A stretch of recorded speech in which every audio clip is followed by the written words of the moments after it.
Hello everyone, welcome back to my channel. अगर आप मेरे चैनल पे नए हैं तो मैं आपको बता दूं, आज मैं बात करने वाली हूं शौक के बारे में। और इससे पहले मैंने इस वीडियो का पार्ट 1 बनाया है, तो आज को वीडियो देखने से पहले आप वो प्लीज़ देखें।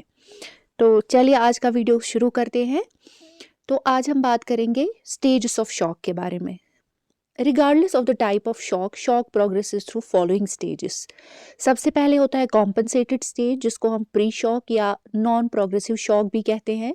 ये होता है मॉडरेट डिग्रीज ऑफ शॉक में, और इसमें क्या है, बॉडी के negative feedback mechanisms come into play.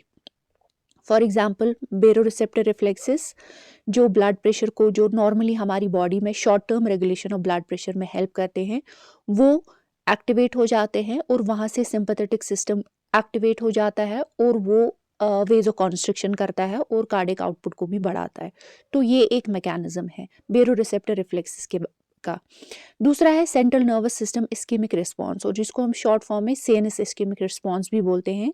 ये हो जाता है जब ऑक्सीजन की सप्लाई हो जाती है कम ब्रेन को, तो उस वजह से एक कॉम्पनसेटरी एक्सट्रीम सिंपैथेटिक स्टिमुलेशन हो जाता है। लेकिन ये रिस्पॉन्स तब तक एक्टिवेट नहीं होता है जब तक arterial pressure less than 60 mmHg नहीं हो जाए।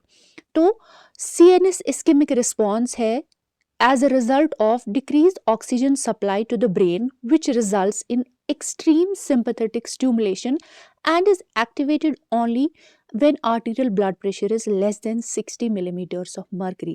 And this is known to be the last ditch stand of the body. Last ditch stand इसको कहा जाता है, ये तब एक्टिवेट होता है, and it is the extreme form of sympathetic stimulation.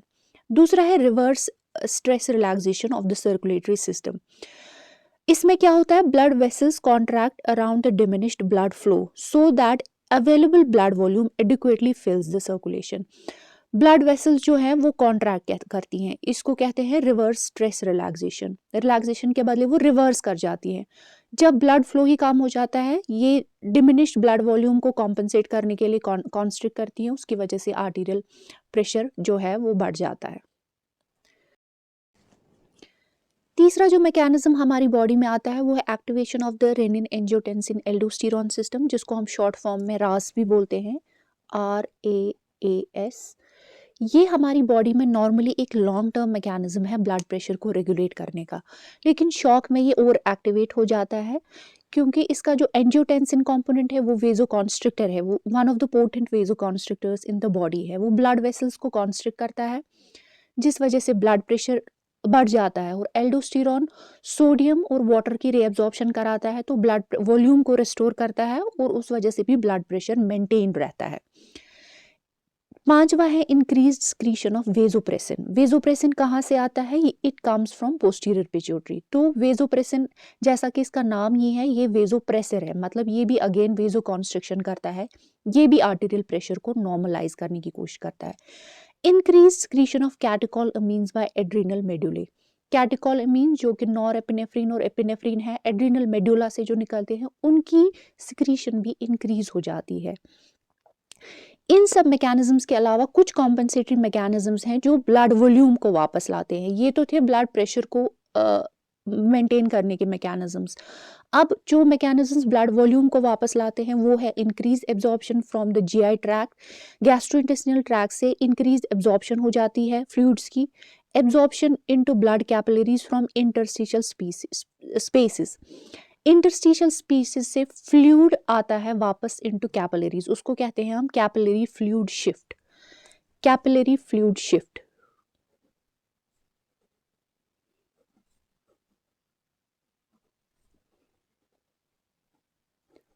ये भी ब्लड वॉल्यूम को रेस्टोर करता है।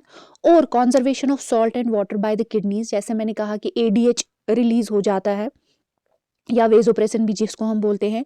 ADH रिलीज होने से ऐसा, ये एंटी डाययूरेटिक हार्मोन है, तो ये कंजर्व करता है सॉल्ट एंड वाटर। और इसके अलावा इस पेशेंट को increased appetite for salt and increase thirst, मतलब सॉल्ट क्रेविंग हो जाती है ऐसे पेशेंट्स को।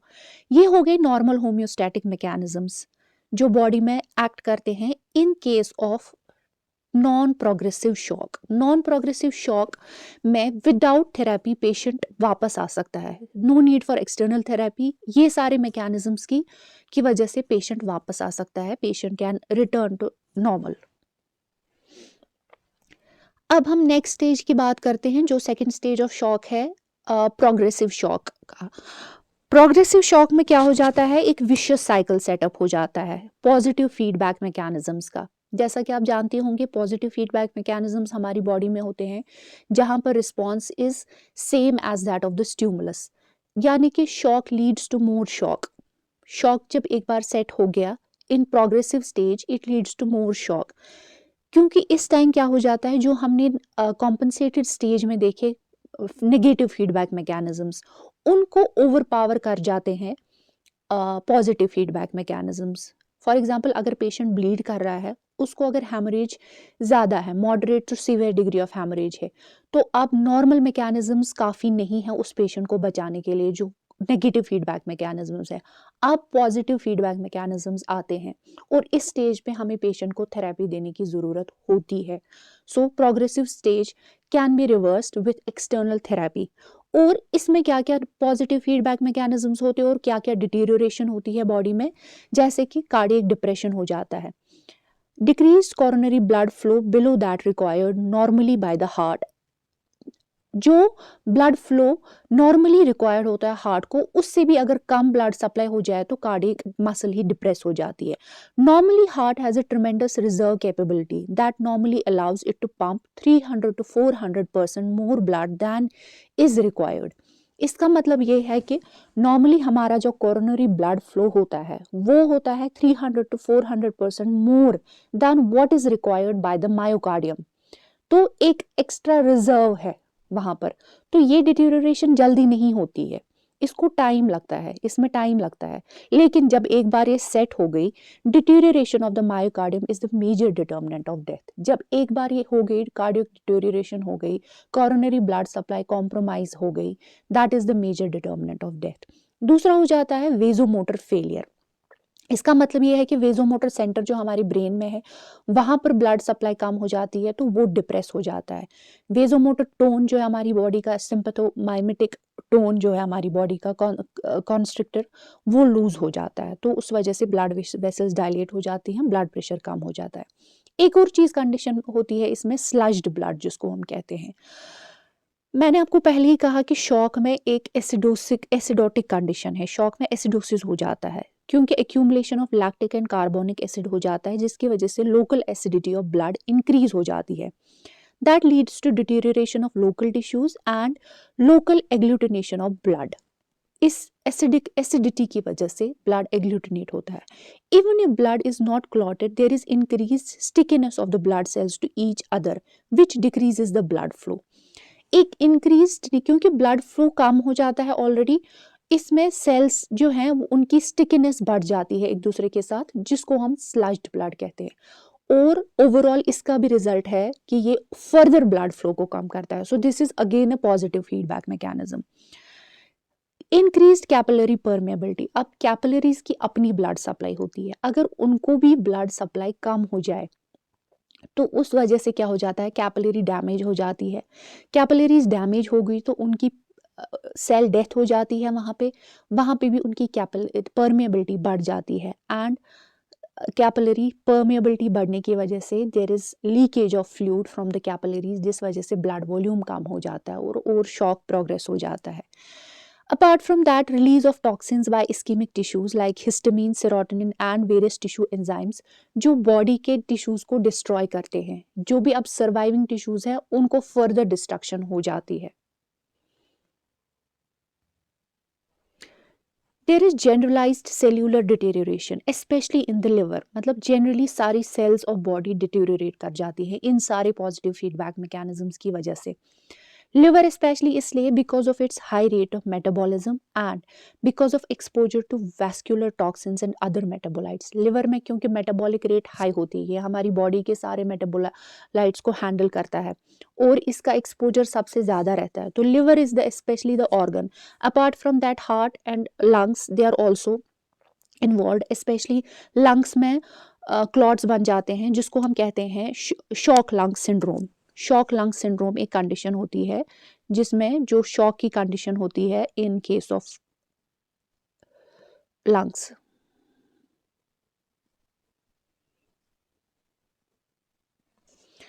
सेल्स में क्या क्या चेंजेस आती हैं? There is depression of the sodium potassium pump, sodium potassium pump की एक्टिविटी कम हो जाती है। There is decrease in mitochondrial activity, cells की माइटोकॉन्ड्रियल एक्टिविटी भी कम हो जाती है। लाइसोसोम्स ब्रेक ओपन और वो हाइड्रोलिसिस रिलीज करते हैं, हाइड्रोलिसिस डिस्ट्रॉय करते हैं फर्दर टिश्यूज को, और सेल्यूलर मेटाबॉलिज्म जो है वो ओवरऑल डिक्रीज हो जाता है। For example glucose and decrease of hormones, specially 100% depression of insulin, insulin की एक्टिविटी बिल्कुल 100% डिप्रेस हो जाती है। ये तो थे changes in body during progressive stage of shock, but shock is still reversible. मैंने आपको पहले ही कहा कि अगर इसमें थेरेपी दी जाए, external therapy, in case of non progressive और कॉम्पनसेटेड शॉक, जो फर्स्ट स्टेज ऑफ शॉक होता है, उसमें कोई एक्सटर्नल थेरेपी की जरूरत नहीं होती है। तो तीसरा स्टेज है irreversible stage of shock.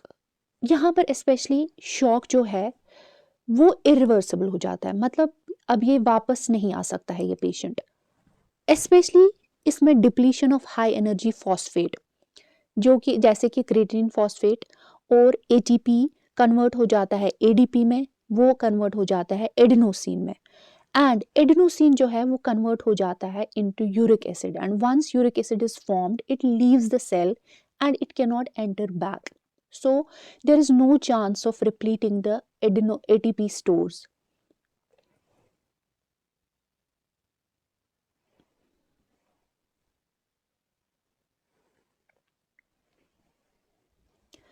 And there is no chance of repleting the ATP stores, and no form of therapy can revive the patient. Patient does not survive once he is in irreversible stage of shock. He dies.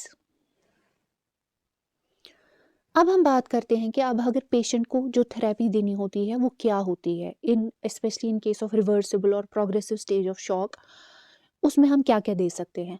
अगर haemorrhagic shock है specially, तो उसमें हम replacement therapy देते हैं। अगर blood loss है तो ब्लड देंगे, अगर प्लाज्मा लॉस है तो प्लाज्मा देंगे, या अगर हमारे पास ब्लड या प्लाज्मा अवेलेबल नहीं है तो हम इस पेशेंट को डेक्स्ट्रान देंगे। डेक्स्ट्रान इज अ पॉलीसेकेराइड जिसका हाई मॉलिक्यूलर वेट होता है और ये ब्लड कैपिलरीज से लीक नहीं होता है। It forms a plasma substitute, so it is retained inside the blood vessels, and by virtue of its osmotic pressure it retains water. Isotonic saline दे सकते हैं, जैसे नॉर्मल सलाइन हमारे पास होता है, या रिंगर लैक्टेट जो सॉल्यूशंस हैं वो हम दे सकते हैं। ग्लूकोकॉर्टिकॉइड्स भी also form one form of therapy of shock because they are known to increase the strength of contraction of heart. They also stabilize the lysosomes and aid in metabolism, especially that of glucose. तो इनका भी glucocorticoid, जैसे hydrocortisone, अगर आपने सुना होगा कि hydrocortisone देते हैं अक्सर शॉक में एज एम्पिरिकल थेरेपी।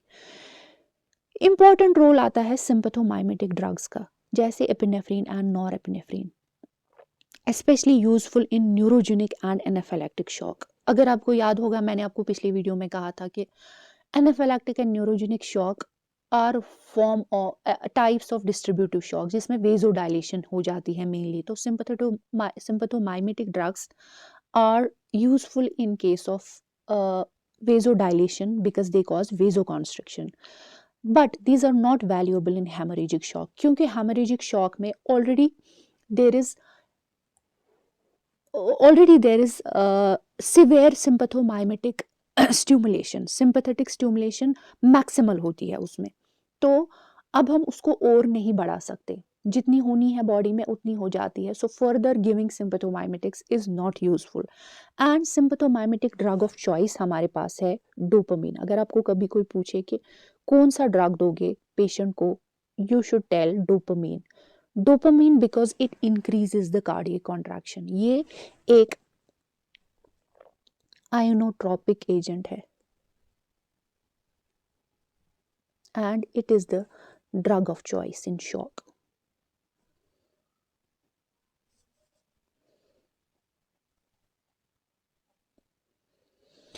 ये ड्रग ऑफ चॉइस है एंड ये इंक्रीज करता है release of these internal catechol amines का।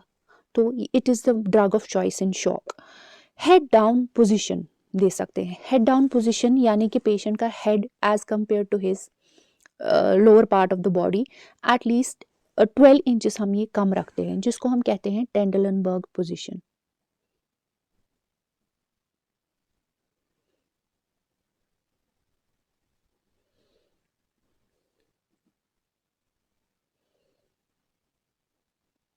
तो इस पोजीशन में पेशेंट को रखना होता है। और oxygen therapy that can be of some use but far less beneficial because shock leads to stagnant hypoxia and not hypoxic hypoxia. इसका क्या मतलब है? ऑक्सीजन थेरेपी हम देते हैं शॉक में, बट इसका लिमिटेड यूज है क्योंकि शॉक में स्टैग्नेंट हाइपोक्सिया होता है, मतलब ब्लड फ्लो ही रुक जाता है।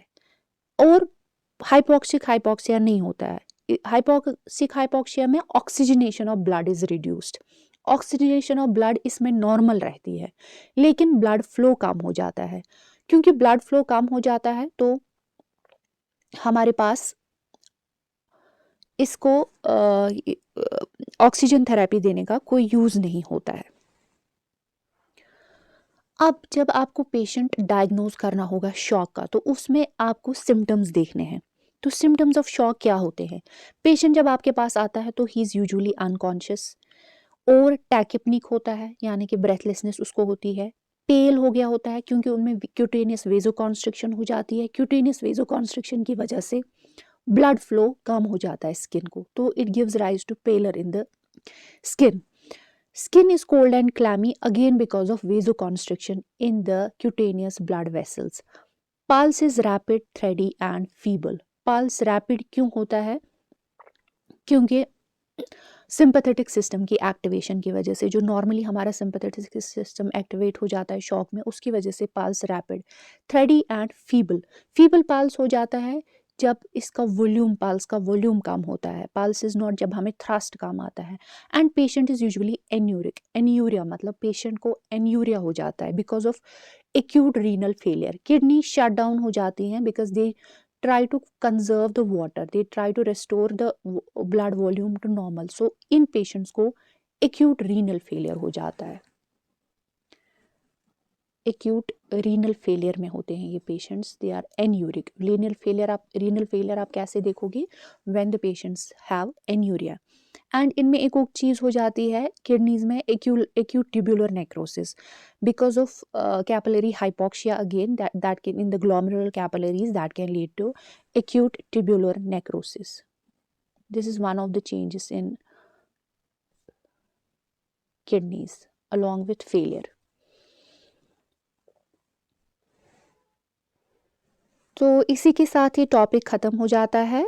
आई होप कि आपको ये टॉपिक समझ में आया होगा। अगर आपने को मेरा ये वीडियो पसंद आए तो प्लीज़ मेरे चैनल को सब्सक्राइब कीजिए, इस वीडियो को लाइक और शेयर कीजिए। और अगर आपको इस टॉपिक से रिलेटेड कोई भी क्वेश्चन है तो मुझे नीचे कमेंट सेक्शन में लिखिए।